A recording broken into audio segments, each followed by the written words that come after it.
You didn't need it anyway, my father said, his voice casual through my phone speaker, as if he hadn't just admitted to stealing my entire college fund. Besides, what's done is done. No point getting upset about it now. My name is Vanessa, and at 25, I was standing in my tiny London apartment, listening to my father explain why he had drained the account that was supposed to fund my final year of college. This was the fund I'd built through scholarships, part-time jobs, and careful savings since high school. How much is left? I kept my voice steady, though my hands were shaking. Left? None of it's left, honey. I had some debts to clear up. But don't worry, you're smart, you'll figure something out. Figure something out? As if I had a choice. As if he hadn't just stolen 4 years of my hard work while I was studying abroad, unable to stop him because he'd remained a co-signer on the account I'd opened at 17. I see, I said quietly. Well, good luck with that. That's my girl, he replied, mistaking my calm for acceptance. Always practical, just like your old dad. Listen, I've got to run, meeting some friends for drinks. We'll talk soon. Meeting friends for drinks. With my money. My future. I sat down at my small desk, overlooking the London street I'd fallen in love with during my semester abroad. 3 months were left until I had to return home. 3 months to figure out how to salvage my senior year after my own father had pulled the rug out from under me. My phone buzzed again, this time a text from him. Don't mention this to your mom or grandmother. No need to worry them. Of course, he didn't want them to know. Just like he hadn't wanted them to know about his gambling debts, his failed business ventures, his pattern of borrowing money he never repaid. I opened my laptop and began making a list. First, documentation. Bank statements showing the account's history, proof of my deposits, records of the scholarships I'd earned. Then research. Legal resources, financial aid options, potential part-time jobs. My father had always underestimated me, treated me like his backup plan. Good thing you're pretty, he'd say when I brought home straight A's, as if my academic achievements were somehow less important than my appearance. You can always marry rich if college doesn't work out. But I hadn't worked this hard, come this far, to let him derail my future. He thought I was being practical when I calmly accepted his theft. He had no idea that practical was exactly what he should fear. Over the next week, I pieced together the extent of his betrayal. The account had held just over $42,000. Money I'd earned through academic scholarships, summer jobs, and careful budgeting.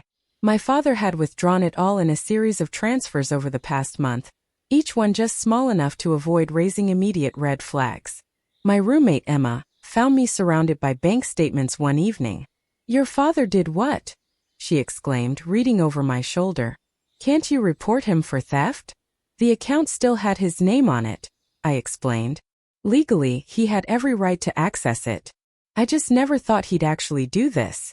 I should have known better, should have remembered how he borrowed my birthday money throughout my childhood. Always promising to pay it back but never doing so. How he tried to convince me to take out extra student loans in my name, claiming he'd help me repay them. My phone kept buzzing with texts from him. Don't stress about the money, you worry too much. Maybe this is a sign you should take a break from school. I know some guys who could get you a modeling job, better money than that degree. Each message revealed more about how little he valued my education, my independence, my future. To him, I was just another resource to exploit, another safety net for his poor choices. I started making calls, to my university's financial aid office, to legal aid services, to my grandmother, who'd always supported my academic dreams. I didn't tell them everything yet, just gathered information, assessed my options. My father's next call came while I was in class. Hey princess, quick question. You wouldn't happen to have any other savings accounts, would you? Just wondering, since you're always so good with money. The casual entitlement in his voice made my blood boil, but I kept my tone light. Why do you ask? Oh, no reason. Just thinking about your future. You know how dads are. Thinking about my future. Like he had when he drained my college fund. Like he had when he tried to discourage me from studying abroad, claiming I was running away from family obligations. Sorry, Dad, in class now. Talk later. I hung up and opened my laptop, adding another item to my growing list. Close any remaining accounts he might know about. Transfer everything to new accounts at a different bank. That evening, I received an email from my grandmother. Called your father today. He seemed nervous when I asked about your college fund. Is everything okay? I smiled, imagining his discomfort. He'd always been afraid of my grandmother, the only person who'd ever successfully held him accountable. Can we talk? I wrote back. There's something you should know. My grandmother's response was immediate and fierce. After hearing the full story, she called an emergency family meeting without my father present. That man, she fumed over our video call, my mother and aunt sitting beside her, has gone too far this time. Stealing from his own daughter. I watched their faces as I shared the bank statements, the text messages, the casual way he dismissed my future. My mother's hands trembled as she read his messages. I had no idea, she whispered. He told me you decided to take a break from school, that you were thinking about moving back home. Of course he had. My father had always been skilled at spinning narratives that suited his needs. How many times had he reinterpreted my achievements to make them about him? How often had he taken credit for my success while secretly undermining it? I've been documenting everything, I told them. Every withdrawal, every message, every call. I'm not letting him get away with this. My aunt, a lawyer, leaned forward.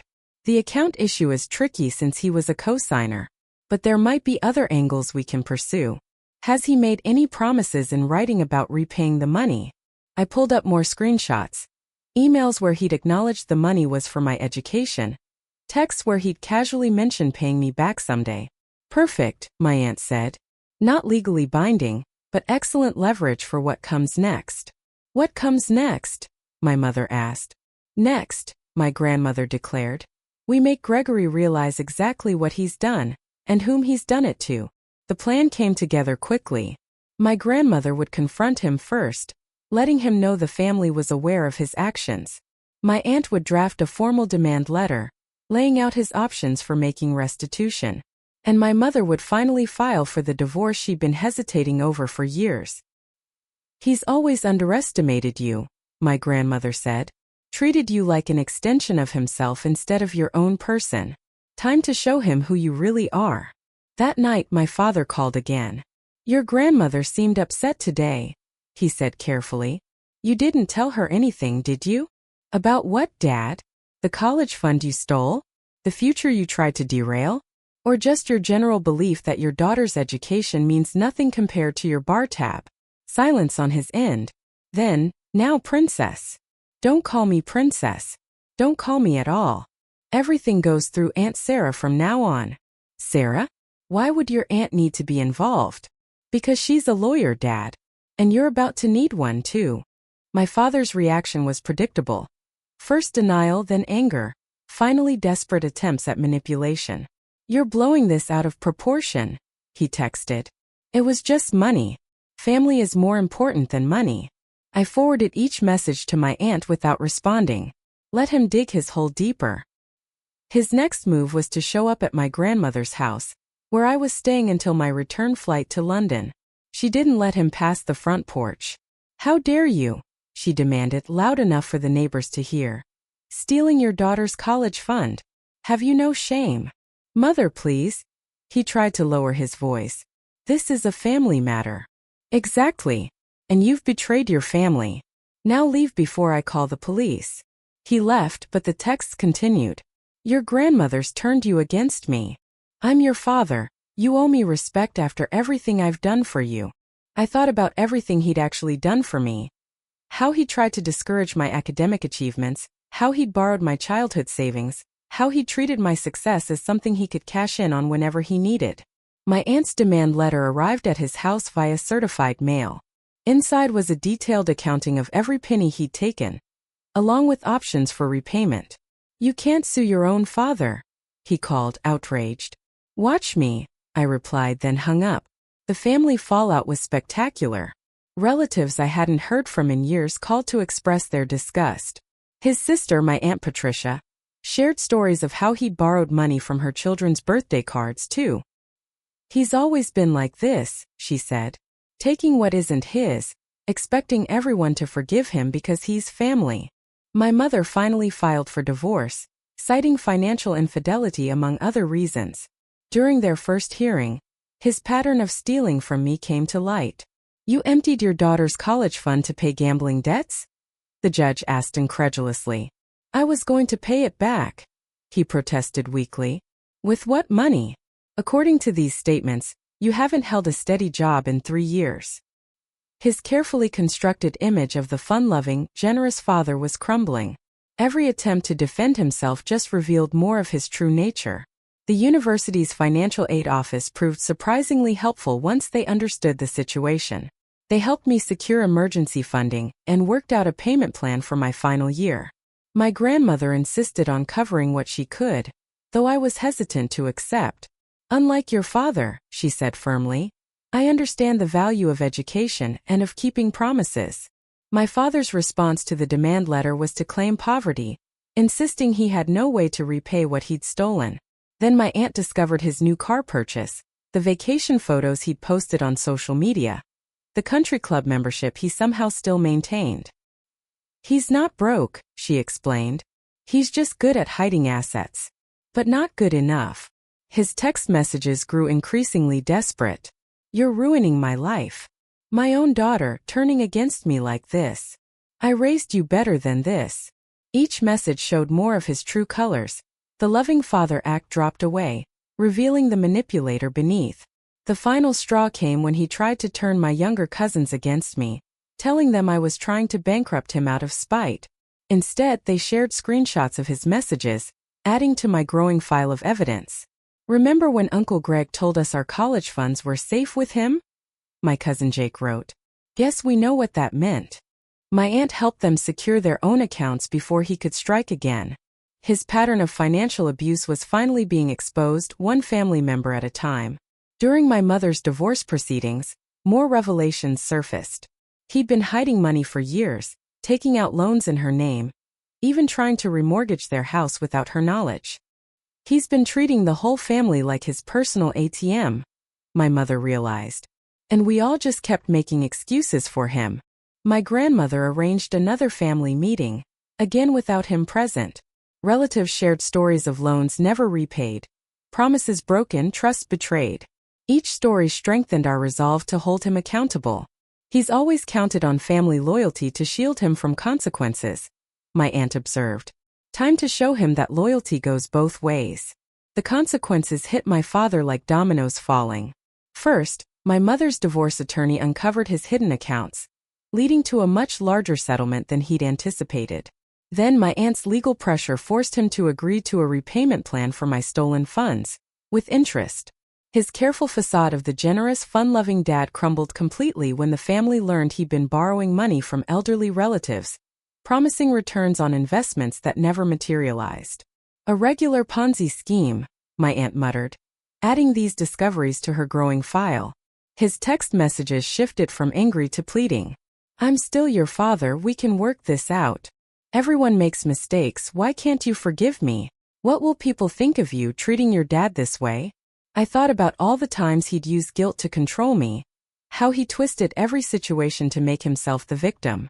Not anymore. Through my grandmother's connections, I secured a part-time job that allowed me to complete my degree while working. My professors, understanding my situation, helped me arrange a flexible schedule. Every small victory felt like a step further from his influence. The family's support surprised me. Cousins shared their own stories of his financial manipulation. Aunts and uncles who'd once enabled his behavior now stood firmly against him. Even distant relatives reached out to offer encouragement. Your father called me, my grandmother told me one evening, trying to convince me to talk you out of the repayment plan. Said it was destroying the family. What did you tell him? That he destroyed it himself when he stole from his own daughter. His last attempt at manipulation was to show up at my graduation, uninvited and unwelcome, but determined to play the role of proud father.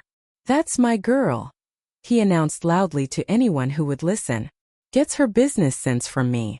My Aunt Sarah had him escorted out before the ceremony began. Your success belongs to you, she told me afterward.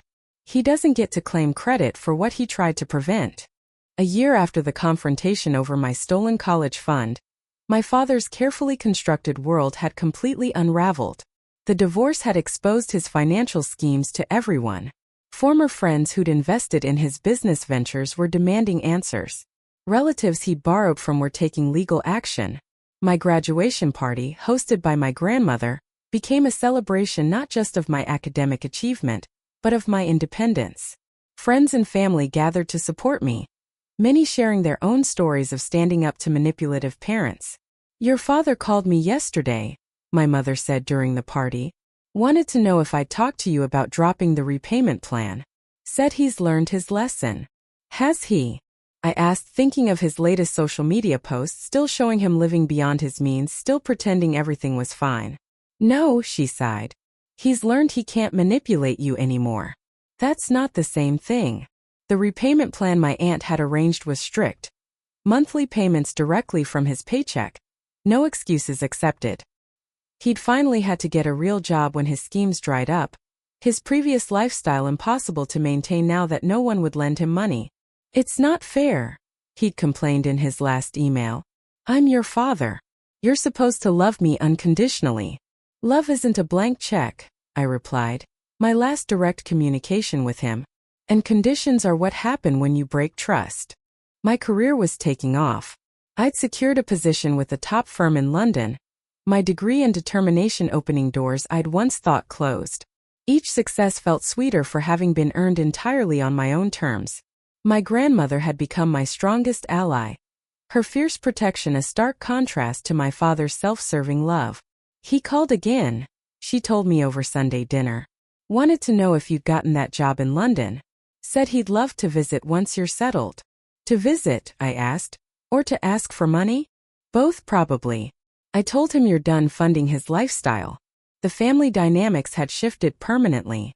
Relatives who'd once enabled his behavior now shared warnings about his latest schemes.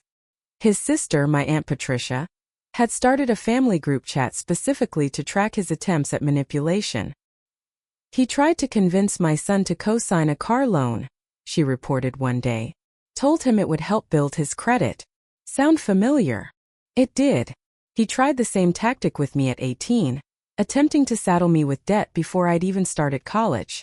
Back then, my grandmother had intercepted the paperwork and warned me about predatory practices, including those from family members. Now, watching his world shrink as mine expanded, I felt not victory but validation. Every payment he made, forced by legal pressure rather than paternal responsibility, proved what I'd always known. He was capable of doing the right thing. He just never thought he had to. My success had become a form of protection. The more I achieved, the less power he had to affect my future. The degree he tried to derail now hung on my wall, each accomplishment a reminder that his greatest mistake wasn't stealing my money. It was underestimating my resolve. My return to London marked a new chapter. The firm had offered me not just a job, but a future I'd built despite my father's attempts to derail it. My small flat in the city became a symbol of independence, paid for with my own money, decorated with my own taste, free from any influence he might try to claim. His attempts to maintain contact became increasingly transparent. First came the birthday card, the first he'd sent in years, with a carefully crafted message about how proud he was of our achievements. "Did you see how he signed it?" my mother asked over the phone. "Love, Dad, your biggest supporter." The audacity of that man. Then came the social media posts, tagging me in old family photos with captions about how he'd always encouraged my dreams. Each post carefully curated to paint himself as the devoted father who'd sacrificed everything for his daughter's success. My Aunt Sarah helped me draft a cease and desist letter when the posts escalated to claims about his investment in my education. "He's trying to rewrite history," she explained. "Make sure there's a paper trail proving otherwise." His response was predictable.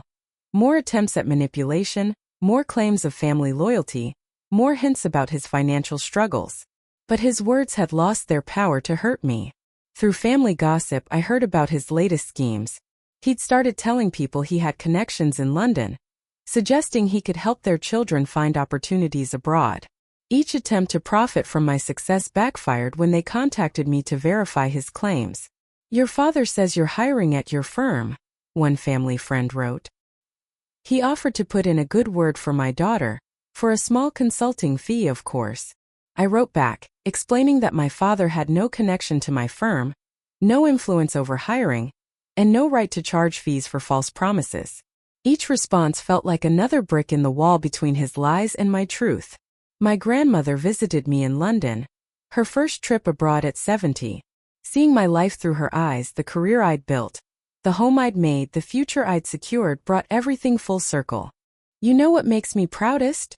she said over dinner at my favorite local pub.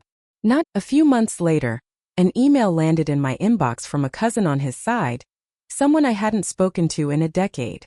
The subject line was simple: Gregory. My first instinct was to delete it, assuming it was another plea for reconciliation he'd put someone up to. But curiosity won. The email was cautious, asking if I had a moment to talk about my father's recent business proposals. My stomach sank. The pattern was repeating itself, just with a new cast of characters. I called my Aunt Sarah first.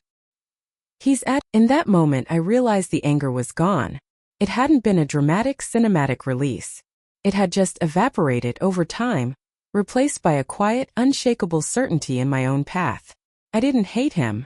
I pitied the small, desperate life he had chosen for himself. But more than that, I was simply indifferent. He no longer occupied any emotional real estate in my mind. The story of the stolen college fund, which had once defined a period of my life, was now just a story. It was the origin of my resilience, but it wasn't the theme of my present.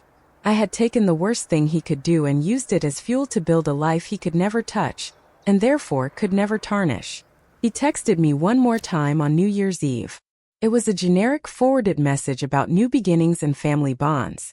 I read it, felt nothing, and deleted it. I didn't block the number. That would have required an active decision, an acknowledgement of his presence. Simply deleting it felt more fitting. It was an administrative task like clearing out spam. I looked out the window of my flat, a bigger, brighter one now, with a view of the city lights, and felt a deep, satisfying quiet. The war was over. I hadn't just won the battles over the money or the legalities. I had won the only thing that truly mattered, my own peace. And that was something he could never ever take away. The indifference, I discovered, was a far more powerful fortress than anger had ever been. Anger required energy. It meant he was still there, a constant opponent in the ring of my mind. Indifference was a quiet gate closing, leaving him on the outside. His shouts becoming mere echoes that faded against the walls I had built. Life moved forward with a steady, satisfying rhythm. I was promoted again to a role that involved mentoring recent graduates. I saw in their eager, anxious faces a reflection of my younger self, and I took a particular pride in being the steady, supportive presence I had so desperately needed. I never told them my story. It wasn't theirs to carry. But the strength I'd forged in that fire became the foundation of my guidance. My grandmother's health began to decline gently, as if she were slowly setting down the weight of her years. I flew home as often as I could, the visits now filled with a different kind of urgency, not to fight a battle but to savor a peace. We would sit in her sunroom, surrounded by her plants, and she would tell me stories about her youth, stories I'd never heard before. They were tales of her own quiet rebellions, small acts of defiance in a world that had tried to limit her. I realized then where my own resolve had truly come from. It was an inheritance, passed down in a way my father could never intercept or drain from an account. During one of these visits, my mother handed me a small worn box. "Your grandmother wanted you to have this," she said. "She said it's operating capital." Inside was a beautiful old-fashioned locket and a stack of savings bonds she had been quietly purchasing for me since I was born. The monetary value was significant, but the note tucked inside was priceless. It read, "For whatever comes next. You've already proven you don't need it, but every general deserves a treasury. Love, Gran." I clasped the locket around my neck, the cool metal a tangible touchstone of her belief in me. It was my mother who provided the final, unexpected update on my father. We were having coffee in her bright, new kitchen, a space that held no ghosts of her old marriage. "He's moving," she said, stirring her latte. Her tone was as casual as if she were commenting on the weather. "Oh," I asked. "Where to?" "Arizona, apparently. Some friend from his old drinking days has a place down there. He says it's for a fresh start. But from what I hear, it's more that he's run out of options here. No one will answer his calls anymore." I felt a flicker of something. Not sympathy, but a distant, clinical recognition of a life lived as a series of exits. He was always leaving. Always chasing a new horizon where his past wouldn't catch up. But his past was him. He was the constant in every equation of his own ruin. I think he finally understands, my mother added, looking at me with a clarity that had been hard-won. He understands that you're never coming back to his version of the story. That we've all chosen yours. That was the true end of it. Not with a courtroom decree or a final payment, but with a quiet relocation, a geographical confirmation of his irrelevance. He had become a footnote in the family history. A cautionary tale we no longer needed to tell because we had all, individually and collectively, learned the lesson. Back in London on a perfectly ordinary Tuesday, I received a forwarded email from my Aunt Sarah. It was a change of address notification from my father, sent to a sparse list of family members. My name was not on it. Attached was a brief note from my aunt. For your records, consider the file closed. I did just that. I moved the email to a digital folder labeled Archived, alongside the bank statements and legal documents. Then I closed the laptop and looked out at the city. The sun was setting over the Thames, painting the sky in streaks of orange and purple. I thought about the young woman who had stood in a tiny flat in this same city, her hands shaking, her future stolen. I felt a profound connection to her, but no longer the pain. She was me, but she was also a stranger I was proud of. The locket from my grandmother felt warm against my skin. I knew with absolute certainty that the greatest fortune he had ever given me was not the money he'd taken, but the unshakable knowledge that I was, and always had been, my own best investment. And that was an account no one could ever touch.